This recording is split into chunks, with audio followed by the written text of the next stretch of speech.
So hello you guys, welcome back to my channel. It is that time of year again. It is San Diego Comic-Con time, which means we have the trailer for season 2 of Daryl Dixon, the Book of Carol, and we also have the season 2 trailer for Dead City.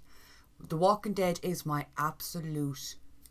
It just feels natural to me at this point. You guys know the majority of my content is Walking Dead related. Daryl Dixon is one of my favourite characters of all time. The fact that I'm going to get to see new footage of him right now, looking majestic, what more do you need? Like, not much.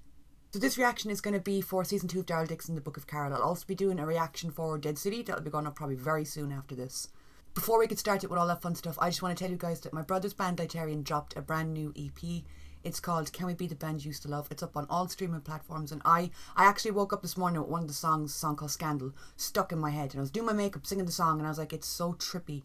It is so trippy that it's my brother singing. You know what I mean? It's so weird, but they're so good, they're so talented. So I will link that EP in the description down below if you want to listen to new, good Irish music. Well, it's not necessarily Irish music, they're just an Irish band. You know what I'm trying to say. It'll be linked in the description down below if you want to go and support another O'Shaughnessy, the more talented one if we're being honest. The link to that is in the description. Let's go with Daryl Dixon. I heard you were dead. My boy can't die. Yeah. Plot armor. Oh, I love him so much. I don't know if this is the place I'm supposed to be. There's a word in French. The paysan. Like a nice change of scenery. The paysan. The P is on? The P is on. I'm about to fucking piss myself. It's Carol. Oh my god. Oh my god. I've missed her so much. We're talking about flying a plane. Oh, we're an aviator now. No idea what's waiting on the other side. That's fine. You'll figure it out. She's Carol. She's Carol. She can be a pilot if she wants to. Well, the three of us going back to America. He's gonna bring them home? We can with caution. Worry so much about the future. You don't have one.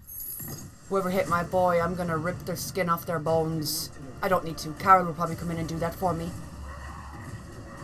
Never mind. She seems to be in a pickle out in a bog.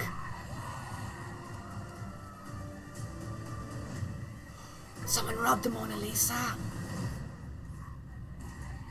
He's so fine, it infuriates me. Oh my god!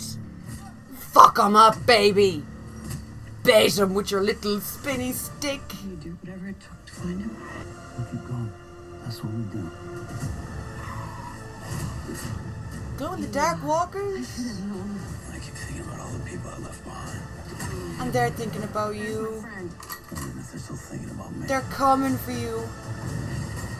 Whoa, is that a barn scene?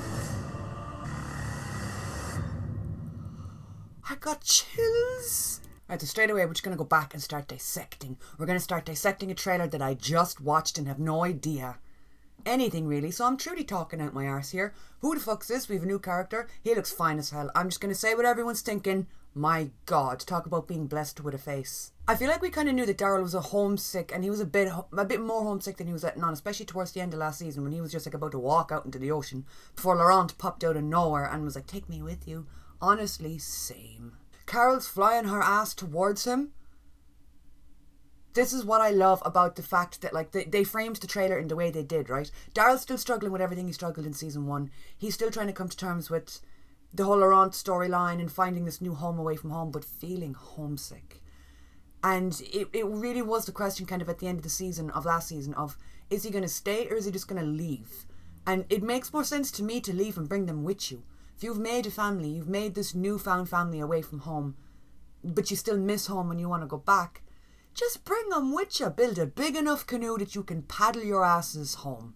I mean, he made his way here. He can surely Houdini his way back. I am interested to find out the fuck's going on with the plane. Carol either became a pilot or found herself a pilot. And much like the whole car situation of how are we still siphoning gas from cars all these years later, now we're siphoning plane fuel, which I would assume is the same as what you put into a car.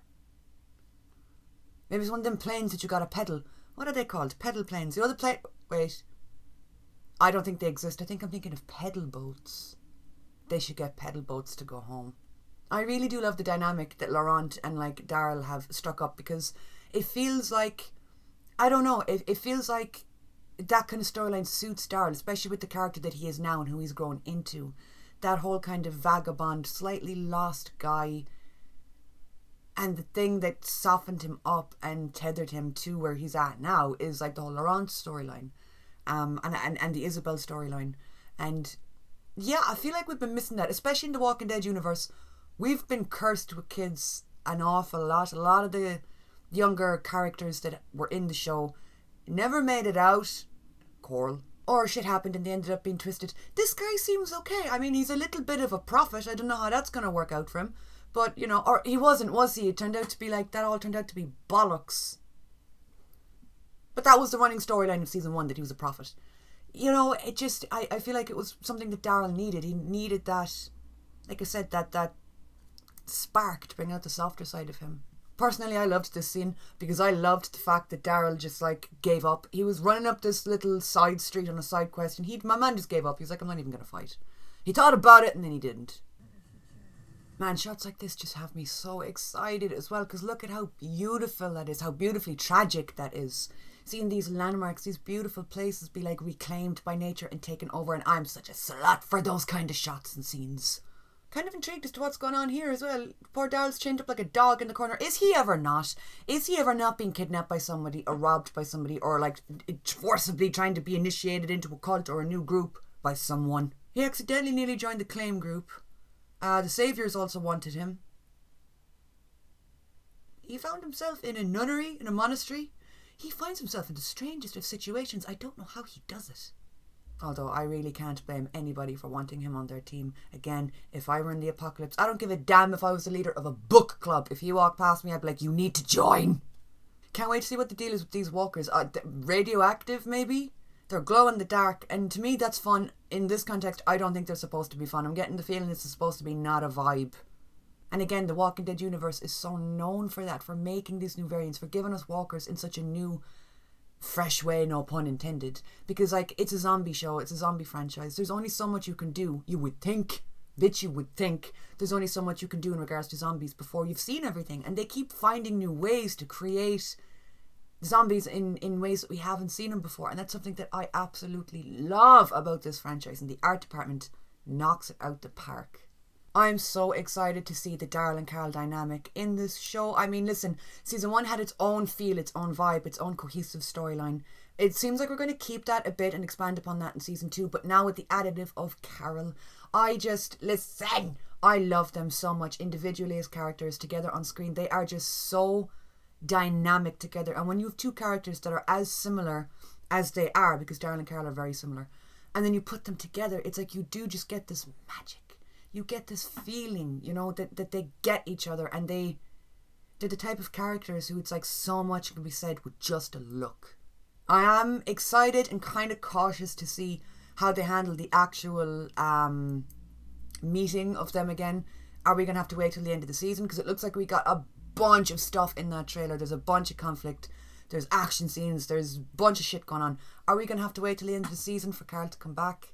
I really hope not. I hope they find a way to work her into the storyline earlier. Well, do you know what? She probably will be in the storyline earlier, probably from episode 1, but I mean like specifically with Daryl in that world, not just on her quest to find him. If we got to follow her on the quest, you could be looking at episode 3 or 4 before it's even possible for her to reconcile with him. But I am interested to see how they handle that, and how it is when they get back together and they see each other, and all the emotions that are going to come, and all the news that she could tell him that he missed while he was gone. Because he left like a while back, didn't he? How long ago did she leave? How much does she know that he doesn't? See, the timelines are a little bit fucky in my head. And I've said it about Daryl Dixon, and I'll say it about Dead City as well. I think it was absolute genius to change the setting entirely. Walking Dead had its own feel and its own vibe. But by putting these characters into new physical like surroundings, new places, it just brings a completely new feeling, a new set of like breadth into the shows that differentiates them from The Walking Dead. I mean, a Daryl Dixon spin-off could have so easily been just The Walking Dead 2.0.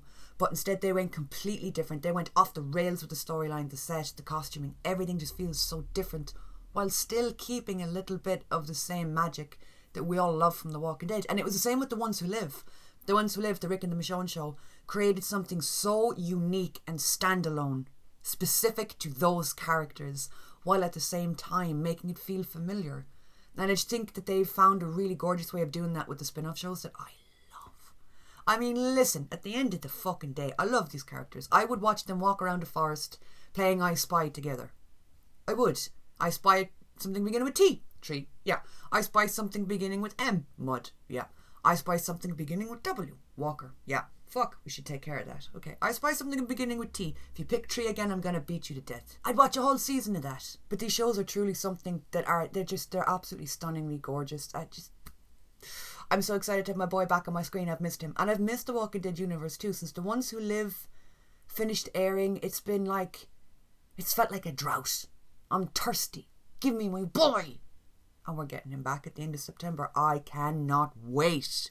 So that is it for this video. I'm going to go watch the trailer like 8 or 9 more times and just obsess over every single frame. But what did you think of the trailer? Was it everything you hoped for? Are you excited for season 2? Is that a stupid question to ask? I think so.